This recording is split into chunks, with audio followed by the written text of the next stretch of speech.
Brittney Griner was in a Russian prison.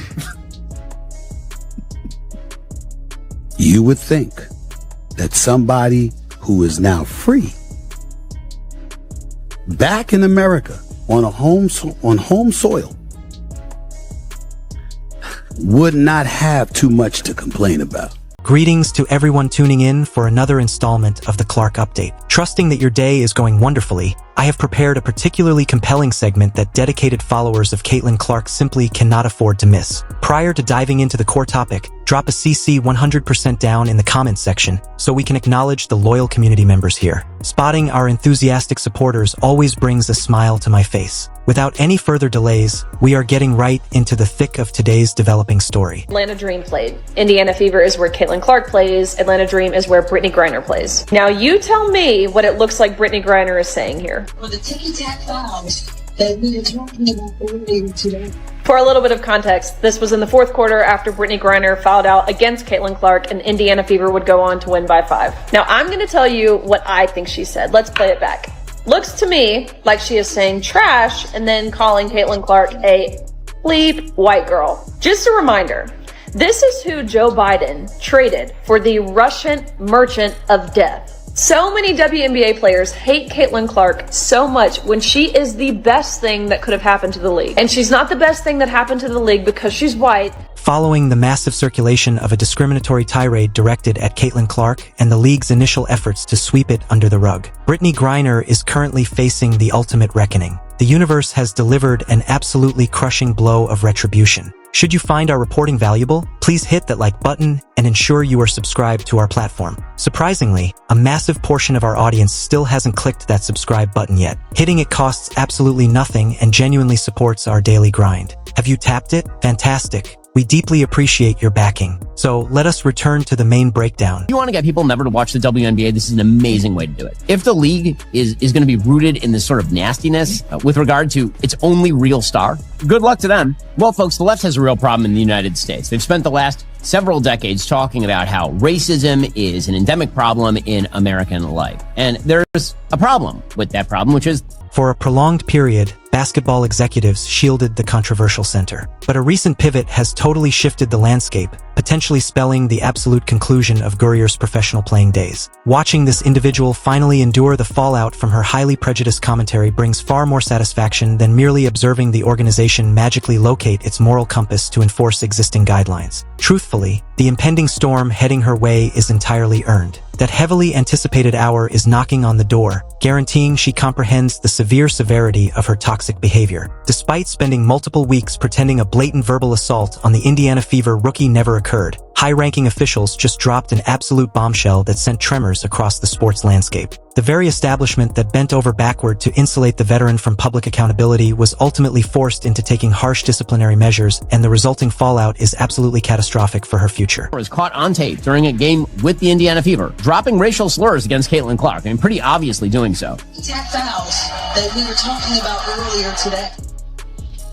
And it doesn't take a lot of genius to lip read Brittney Griner, whose voice, by the way, is about as low as mine is, calling her trash and an effing white girl. Now, of course, if Caitlin Clark had ever suggested the same in reverse, using black as opposed to white in that sentence, that'd be the end of her WNBA career. But Brittney Griner is going strong. We need to unpack the underlying catalyst that triggered this immediate wave of cosmic justice. Moments after being disqualified due to excessive personal fouls in a high-stakes matchup against the Fever guard, cameras clearly caught Gurrier unleashing a vitriolic, racially charged verbal barrage aimed directly at the rookie sensation. What else happened to everybody else?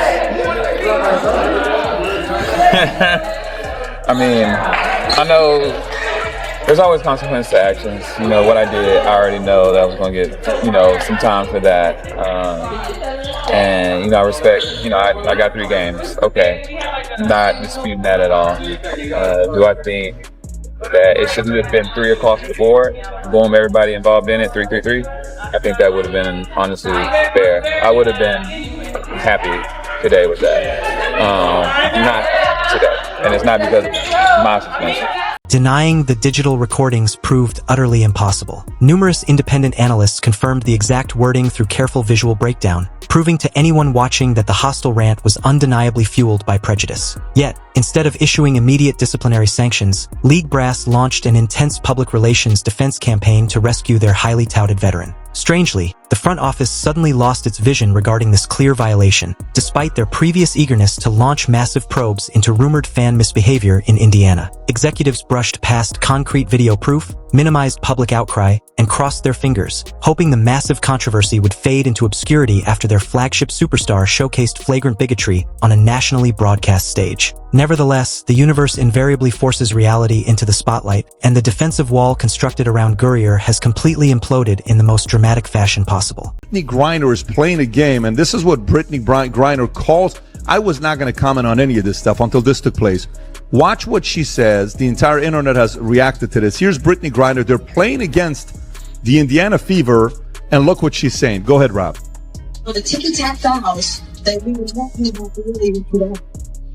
Well, that pretty much sounds like trash effing white girl. Yeah. I mean, let's just be honest. So the whole market reacts to this with Brittney Griner, right? And then the other quote, Rob, then I'm going to wrap this up and then I'm going to go to Adam.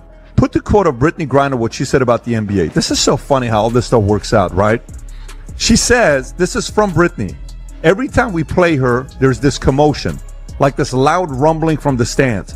Turns out it's people, thousands of them, just sitting there, watching on purpose. It's very disruptive. It's called a freaking game that they pay you money to play. Don't play. The sudden suspension regarding the veterans' playing agreement stems from far more than one isolated outburst. Instead, it highlights a continuous string of toxic behaviors that corporate sponsors simply cannot gloss over anymore. Remember, this is the exact same competitor who notoriously complained about loud arena atmospheres just as mainstream audiences finally started packing stadiums. We are talking about someone who was rescued from overseas captivity only to return home and hurl racially insensitive insults at fellow homegrown talents. That staggering level of arrogance and sheer lack of appreciation has definitively triggered her ultimate downfall. PG, right now you have 10 points, 5 rebounds. We see the Atlanta Dream as being very...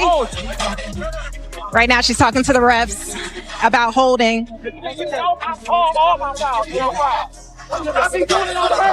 We're going to send it back to you guys. Brutal economic realities are crashing down on the suspended center as the financial bleeding extends well beyond forfeited game salaries. Following this explosive controversy, massive corporate partnerships are evaporating. Commercial branding deals are disintegrating, and any lingering hope of restoring her public image has been entirely destroyed. Keep in mind that federal authorities released a highly dangerous international criminal just to secure her safe return. Yet, her overarching attitude has been characterized by bitterness and hostility directed at the very society that orchestrated her rescue. Every vanished paycheck operates as a glaring testament to the astronomical cost of her bigoted meltdown. The brilliance of this retributive justice stems from the organization's realization that covering for toxic personalities is no longer economically viable. Fresh audiences who flock to the sport strictly to follow the Iowa phenomenon absolutely refuse to tolerate discriminatory aggression from veteran mainstays who absolutely possess the maturity to act better. The rookie guard injected unprecedented capital and viewership into the ecosystem, meaning the business necessity for strict discipline completely overpowered the ideological desire to coddle a legacy star. Mainstream sports media went into a massive frenzy over the disciplinary ruling because commentators widely assumed the veteran was totally immune to league rules. Across her tenure, she leveraged countless excuses to justify terrible optics, complaining constantly about fan energy while maintaining a wildly privileged perspective. Yet, as this situation proves, even the most insulated favorites possess a ceiling regarding the controversies they can survive. And the delayed repercussions finally slammed into her. The protective barrier of perpetual grievance that guarded her status for years has officially shattered into a million unfixable pieces. This massive penalty strikes at a highly sensitive moment, directly interfering with front office efforts to capitalize on the soaring popularity driven by the new Iowa sensation. Broadcasters and corporate backers vehemently reject any association with talent-spewing televised discrimination. Ultimately, central executives calculated that acting as a shield for the controversial center drained far more capital than simply issuing a severe reprimand. Bigoted outbursts simply grew too expensive to defend, proving that revenue dictates policy. Embedded deep within standard union contracts lay the explicit clauses authorizing this exact discipline, confirming authorities possess the power to intervene from day one. Choosing cowardice until financial ruin loomed makes their delayed response incredibly frustrating, yet renders the final drop of the hammer incredibly satisfying. Late consequences still deliver a massive punch, perhaps stinging even more due to the false sense of security. Loyalists and locker room allies frantically attempted to spin the narrative, but their weak defenses evaporated under minor scrutiny. Apologists argued that veterans deserve immense leeway, claiming audio feeds were too messy and the ban totally disproportionate. Regardless of those desperate deflections, undeniable broadcast angles literally captured her shouting prejudice slurs at the biggest draw in modern women's basketball. Absolutely zero PR manipulation can rewrite what millions analyzed with crystal clear vision. Because dedicated followers spent agonizing weeks demanding transparent leadership, the internet exploded with overwhelming joy. Upon hearing the verdict, spectators watched executives heavily scrutinize fever crowds while simultaneously coddling the veteran, creating a disgusting double standard that this punishment finally shatters. Huge segments of the athletic community genuinely questioned if the establishment believed its own marketing slogans, making this heavy-handed correction a massive relief. Dropping this hammer establishes a concrete standard moving forward, broadcasting loud and clear that status and historical trophies cannot buy immunity. Authentic brands mandate this exact flavor of uncompromising governance to survive in today's ruthless market. At long last, the toxic dynamic of treating specific individuals like absolute royalty while micromanaging others faced a brutal reality check. Media reporters caught intense blowback during this saga, scrambling to hide their obvious biases after initially burying the tape. Outlets are currently backpedaling furiously, desperately attempting to explain why they aggressively ignored such blatant toxicity. The gap between grassroots outrage and sanitized journalism has never looked wider. The economic devastation bleeding out from this suspension will severely hurt earning potential for decades. Lucrative speaking tours vanished overnight and premium brand alignments quietly evaporated behind closed doors. She must wear the monetary consequences of this meltdown permanently, proving corporate giants swiftly abandoned anyone generating toxic radioactive energy. This saga completely exposed the organization's heavily promoted anti-hate campaigns as utterly meaningless vanity projects. They paraded these moral initiatives around relentlessly, yet happily looked the other way when a favored superstar explicitly violated the core tenets. Their supposed dedication to equality proved paper-thin,